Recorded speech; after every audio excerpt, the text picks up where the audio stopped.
Hey guys, I was getting ready to do a video on what I take deer hunting with me for like a day hunt, out in kind of the quote unquote backcountry. Granted, here on the East Coast, our backcountry is never more than about 3 or 4 miles from the road. But was gonna make a video of kind of everything in my backpack.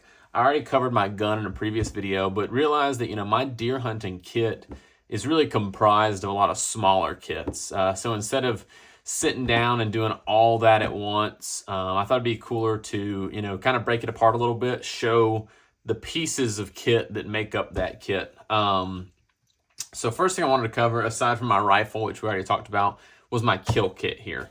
And just like any, system, my kill system kind of depends on some other parts and pieces from my main system, but this is kind of the skeleton of it. Want to go through it with you here real quick. So one thing I take with me, sometimes not always, is this ARS saw.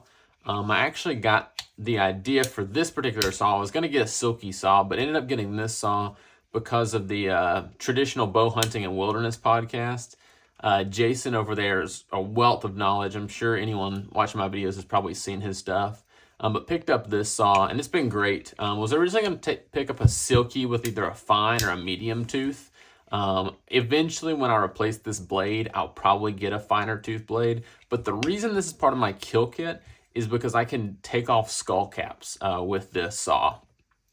The nice thing about that is, a deer's head probably weighs 10, 15, 20 pounds.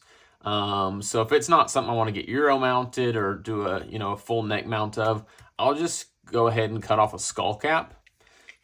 That saves me a lot of weight getting out. I've carried way too many deer heads.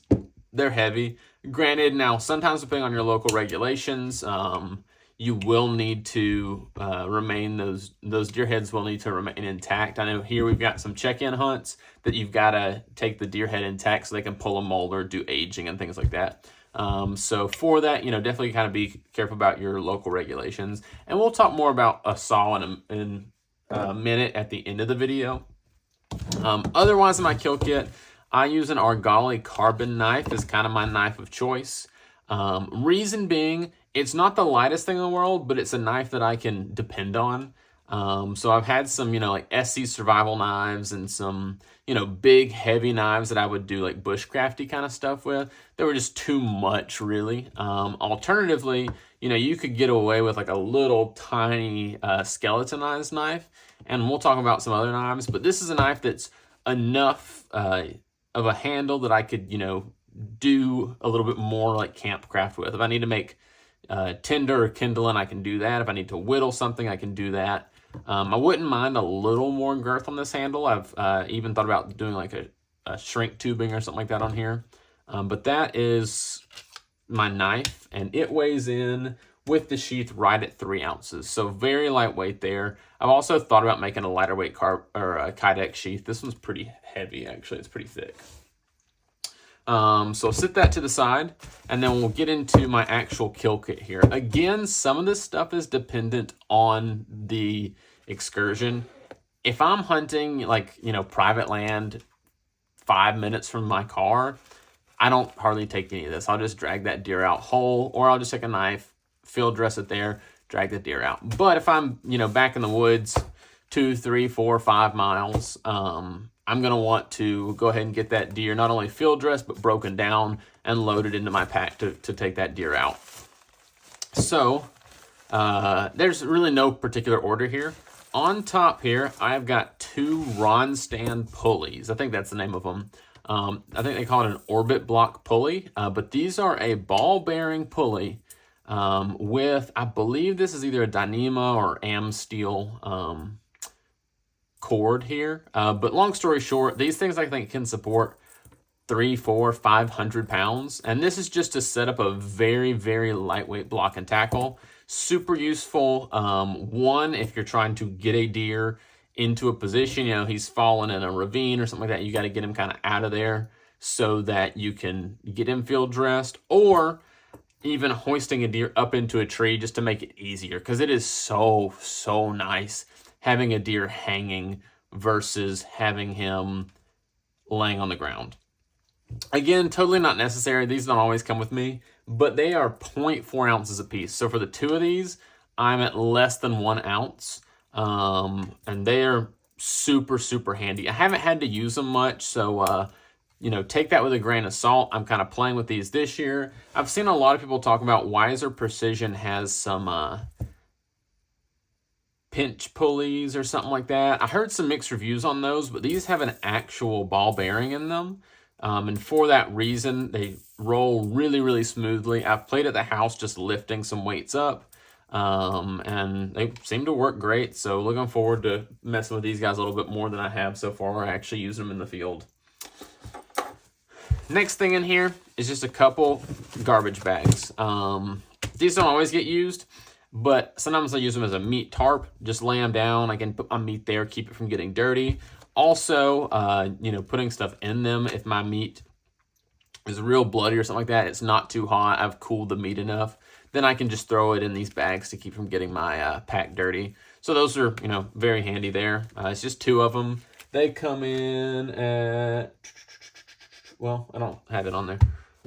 Let me turn my scale here and we'll see. And these are like just kitchen bag liners. I've used some like compactor bags in the past or contractor bags in the past. Those are nice, but you don't need them for a whitetail. 0.8 ounces a piece.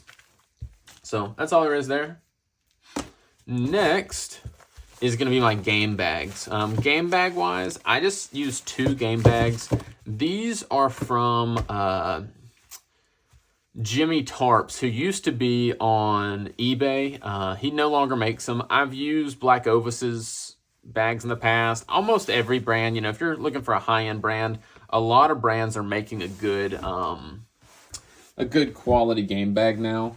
These are not real large, but each one will hold about 2 whitetail quarters. Again, our whitetail here aren't huge. You know, I'd say our average bodied whitetail might be 1 1/4, maybe not even that big. So I can fit 2 quarters in each bag, and you know, any kind of little scraps, heart, meat, liver, tenderloins, that kind of stuff. They wash out pretty good. This one's been used, as you can probably tell, a couple times, but you know, very little wear and tear on it. And these are super light too. These are 1.6 ounces a piece. And I've got 2 of those guys. Next up is a pair of gloves.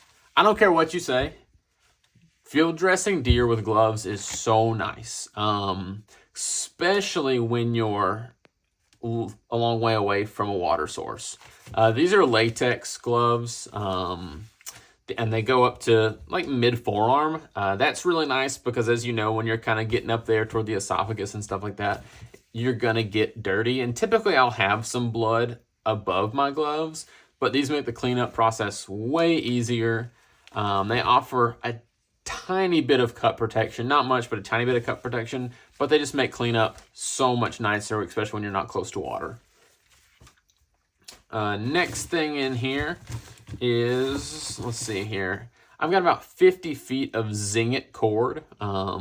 Again, this is very, very strong. It's got a Dyneema fiber in it as well. I want to say it's got a break strength somewhere north of 400 pounds, and very, very light here too. Let's see.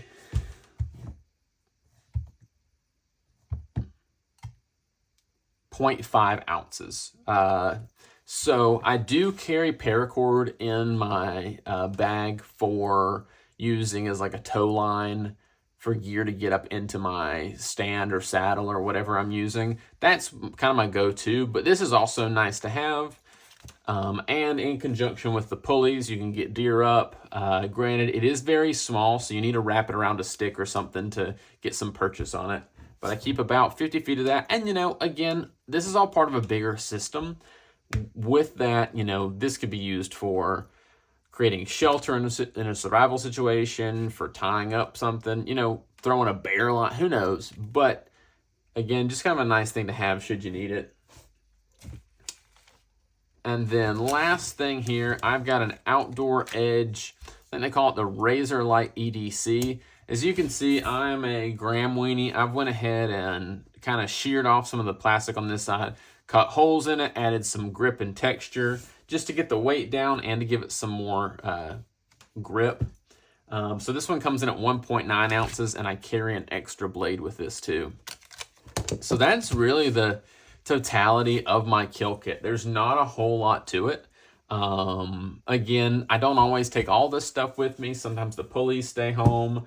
Sometimes my knife situation kind of changes. But all in all, I think for my actual kit, I'm right at about 9 ounces, everything included.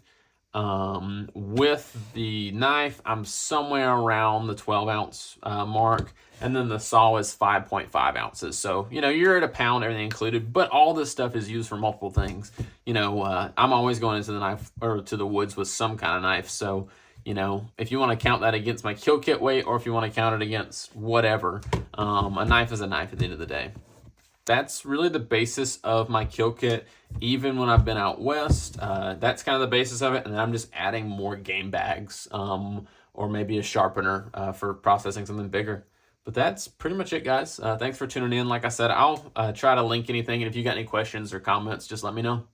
Just finishing up this video and realized I kind of drew on and on about talking about some knives and some knife options. So actually what I've decided to do is actually film a little bit more about some knife options. And I'm going to make that a separate video. Thanks again. And yeah, that's pretty much it. Appreciate it.